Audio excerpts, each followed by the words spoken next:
আসসালামু আলাইকুম everyone, welcome to our another video. আপনারা কিভাবে ঝটপট খুব সহজে নুডলসের স্যুপ তৈরি করতে পারেন তারই একটি রেসিপি শেয়ার করব আজকের এই ভিডিওতে। আশা করি আপনাদের কাছে এই প্রসেসটা ভালো লাগবে। চলুন তাহলে শুরু করা যাক।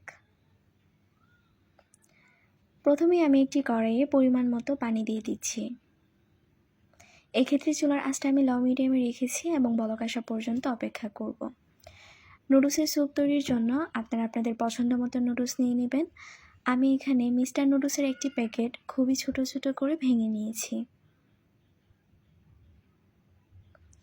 উপকরণ হিসেবে নিয়ে নিয়েছি আলু, পেঁয়াজ এবং কাঁচামরিচ। দেখতেই পাচ্ছেন সবগুলোকে আমি খুব ছোট ছোট স্লাইসে কেটে নিয়েছি।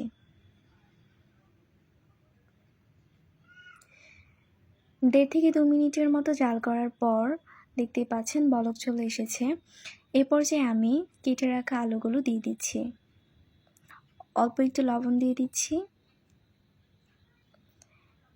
এগুলোকে আমি প্রায় 1.5 থেকে 2 মিনিটের মতো জাল করে নিব।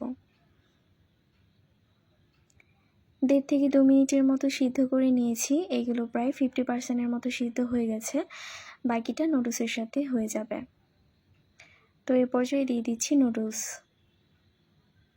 যেহেতু আমি নুডলসের স্যুপ তৈরি করব, তাই নুডলসগুলোকে খুবই ছোট করে ভেঙে নিয়েছি।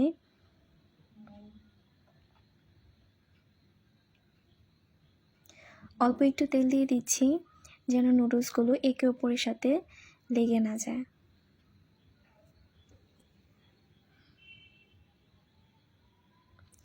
ঢেকে দিচ্ছি প্রায় 4 থেকে 5 মিনিটের জন্য।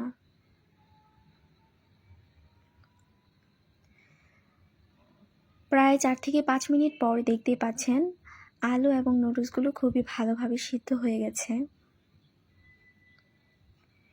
এ পর্যায়ে আমি কেটে রাখা উপকরণগুলো একে একে দিয়ে দিচ্ছি।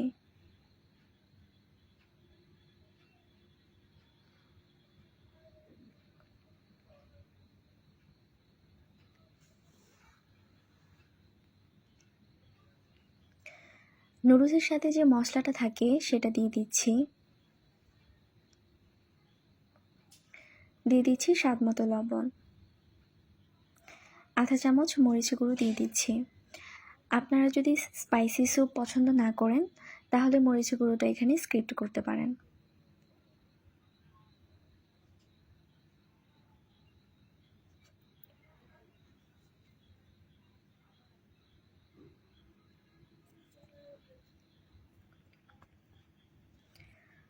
অল্প একটু পানি দিয়ে দিচ্ছি।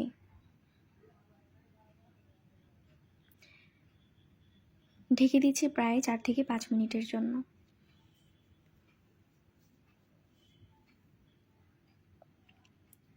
4 থেকে 5 মিনিট পর পানিটা আমি আরেকটু কমিয়ে নিব। এক্ষেত্রে আমি চুলার আঁচটা লো মিডিয়ামে রেখেছি। এটাকে আমি আরও প্রায় 1.5 থেকে 2 মিনিটের মতো জাল করে নিব। তো ঢেকে দিচ্ছি।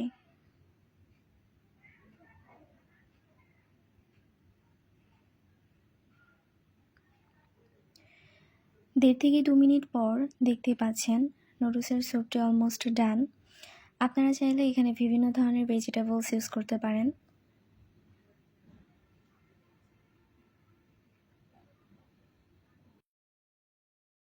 খুব সহজেই এই নুডলস স্যুপটি তৈরি করতে পারেন। তো দেখতেই পাচ্ছেন আমার নুডলস স্যুপটি হয়ে গেছে। এই পর্যায়ে এটিকে আমি একটি বাটিতে ঢেলে নিচ্ছি।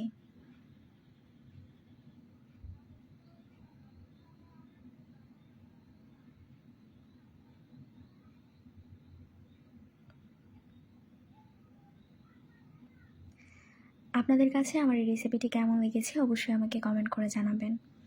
আর আমার এই রেসিপিটি ভালো লাগলে বাসায় একবার হলেও ট্রাই করবেন। আশা করি আপনাদের কাছেও খুবই ভালো লাগবে। আমার ভিডিওটি ভালো লাগলে লাইক, কমেন্ট, শেয়ার করতে ভুলবেন না। আপনাদের সাথে দেখা হবে অন্য আরেকটি ভিডিওতে, অন্য আরেকটি রেসিপি নিয়ে। ততক্ষণ ভালো থাকবেন, সুস্থ থাকবেন। আল্লাহ হাফেজ।